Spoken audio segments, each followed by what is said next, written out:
Warning, this content may be upsetting or disturbing to some audiences. What is the creepiest, most unexplainable thing that has happened to you? I have dogs that bark at anybody. My mother doesn't live with me nor has a key to my house. About 4 years ago I am sitting in my house alone on a day off from work. Both of my dogs hovering around me. One at my feet. One at the doorway leading into the hallway. It's quiet. I am reading or doing whatever on the internet. I hear my mother's voice clearly say Brian. Like she was trying to get my attention from across the house. I just perked my head up a little stunned thinking I was hearing things. However, my dogs, as soon as I perked up, so did they, and they started growling really fierce in the direction of the voice with their hair raised. We went to inspect the house but nothing was there. Went to my BF's house to sleep after working overnight. I'm under the covers to avoid the sunlight that was coming through the blinds, felt something tugging on my toe and tickling my foot. I laughed and told him to leave me alone so I could sleep. Hours later I woke up to find that I was alone, so I texted my BF and asked him where did he go. He responds that he's still at work and has been there since 5 a.m. I was hiking in Kosovo. One creep stalked me for 4 hours on foot. I saw him a couple of times but he didn't approach me. I didn't figure out until later he was waiting for the darkness and for me to set up a camp. I ran. He reached me again, but kept his distance and just stood there. I stood too like a f***ing idiot, waiting for his move. It took me a minute to realize he was jerking off. In complete silence and complete darkness, he finished, moaned maybe once and left. When I was 12 I went to a friend's house for the day. This was in the UK. My friend's parents were very rich and had this mansion-type place way out in the countryside, North Wales. Anyway, we were really into acting so we decided to practice the play we were in our drama group. We went into what was really a ballroom, massive room, hardly any furniture, lots of paintings, big windows/French doors. As she was doing her thing and I was watching, I saw a shadow person walk into the room through the big, folding doors behind her.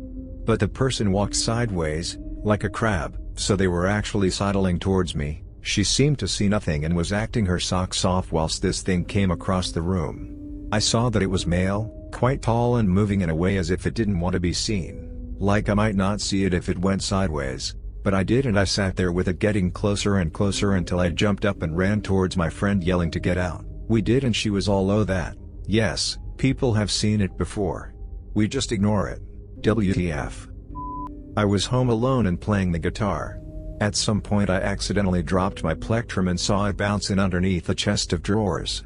I was lazy, so I set down my guitar and went to do something else instead of picking up the plectrum. When I returned half an hour later, the plectrum was lying on top of the chest of drawers. That helpful ghost still scares the SHD out of me today. I fell asleep at the wheel while driving alone, and woke up because I heard whispering in my ear. I was watching Father Ted and then I started to feel really strange. Felt like the actors were sweating and nervous as if they were performing live in front of me. Then in the background I see an old man standing with his arm in the air, and when I rewound he was gone. My grandmother died in 2008 and I still miss her quite a bit. After she died I used to have a shitload of dreams about her. Some were good, some were not so good. The good ones were just of her and I spending time together. The bad ones were always fairly disturbing, not every night, but at least a couple of times a week. One night I had a dream about her that was a bad one. I was in my basement and my grandmother was in the basement with me, hanging on the wall. She had been disemboweled and her guts were hanging. She was covered in blood. She was just talking to me like normal. I don't remember what she said, for the most part, but one thing stands out. She looked down at me at one point and said, "Don't spill the salt." In 2012 I fell asleep on my couch, lights on and all. I woke up to seeing a little girl in my house. Her skin as pale as her dress, long black hair, deep dark eyes almost as if she didn't have them. They were so pitch dark. She just stood there watching me. I couldn't move. I wanted to scream but I couldn't move. Then I felt like hands were all over me, tickling and punching me. She just stood there, calmly walked to the door, and walked through it. Almost immediately I could move again. And I checked my door and it was unlocked. I was covered in sweat and wanted to cry but for some reason I didn't. That was my first sleep paralysis, and it would happen every night until mid-2014 when I moved out. First night of me not being in that house it didn't happen, it was a good night's rest. My brother eventually got the house, It was our great-grandparents. My brother has been complained recently about not sleeping right and seeing things, so it was back in September 2015 I went over to my brother's to hang out, and spent the night since it was getting late. Next thing I know, I wake up and can't move and see a bunch of shadows moving. Then the girl walks across my view. She walks through the wall and as soon as she is gone I can move. I lived in a house my friend had just bought. After I move in, he says, by the way, they say the house is haunted with the ghost of a little girl. Maybe a week later, I'm sleeping on my side, and wake up suddenly, and see a ghostly image of a girl maybe 5 feet away, just staring at me. I immediately jump out of bed, put my fists up and start advancing on the ghost, and while I'm staring, my eyes adjust and I see the ghostly image turn into the floor lamp. I realize I'm an idiot and go back to sleep. I had a dream I was fighting the girl from the ring. I wake up, I'm on my side, sit there staring for a second, then the girl suddenly pops out from under my bed, then I actually wake up. When I was about 11 we moved to this really old pre-war house and my room was in the attic. Great at first because it was really big. Each night I lay down my eyes were drawn to the opposite corner of the room. I would just stare at the wall and become really freaked out. One night I explained to my dad what's wrong. He goes over to the wall and bangs on it to show there's nothing weird about it. One of his bangs on the wall sounded very different, like it was just board instead of brick. He investigated and found a small square board, papered over flush with the wall around. Someone wanted the room forgotten about. I don't believe in ghosts or the supernatural, but that freaked us all the FCK out and we moved a few months later. When I was in elementary school, best friend's house was basically a straight shot down the road from the school except it was a couple of streets over. So in order to get there quickly we had to cut through a few yards on the way. We just walk a bit, cut through, walk the rest of the way home. On this particular day, it was raining. We're running home and decide at random which yard to cut through. My friend is galloping in front of me, drops of mud slush ricocheting onto me from her shoes. I notice a piece of paper stuck in the bushes. For some unknown reason, I decide to investigate, so I go to the paper and uncrumple it. It's a hand-drawn picture of a huge, veiny eyeball with my first and last name written underneath. Needless to say, it scared the living bejesus out of me. I've told many people this story and most don't really believe me. The only people who truly believe me are my friend and her father, a horror movie buff. He thought it was the most spectacular thing to ever happen lol. I still wonder about it to this day. Maybe not as spookily creepy as some of the other stories in here, but I remember it so vividly. My grandpa on my mom's side died when I was 5. I was the only one of the kids, sister and 4 cousins, to have known him. He gave me a nudge and told me to get changed. He told me to be quiet so I didn't wake my parents up, and we left out the front door and walked over to the park. I remember him wearing a green linen shirt and dress pants, with a pair of bed slippers. We played on the swings and threw a ball around before going to the Hasty Market down the road for ice creams. While we were eating on the bench he was telling me that he was going to be gone for a while and that I would have to help my mom and grandma out because he wouldn't be able to. He told me how much he loved me, and we walked back home. We snuck back upstairs and he tucked me back into bed, gave me a kiss on the forehead and left my bedroom. When I woke up in the morning I told my mom that Grandpa came by last night and that we had gone to the park and had ice creams. My mom played along and asked me what we talked about. The more I talked about him, the more serious my mom got. She burst out in tears. My grandpa was house-ridden with pneumonia before dying and, on the day he died, was wearing a green linen shirt, with dress pants, and my grandma's slippers to keep warm. A story I told a few years ago on my alt. I'm Irish, and was still living in Tyrone in Ireland, in UK now, when this happened. About 4, now 7, years ago, was lying in my bed in my parents' house. My bed was right as the window, when I was woken up by a horrible screaming wailing noise in our back garden at 3 a.m. I opened the window and looked out, and heard the noise again.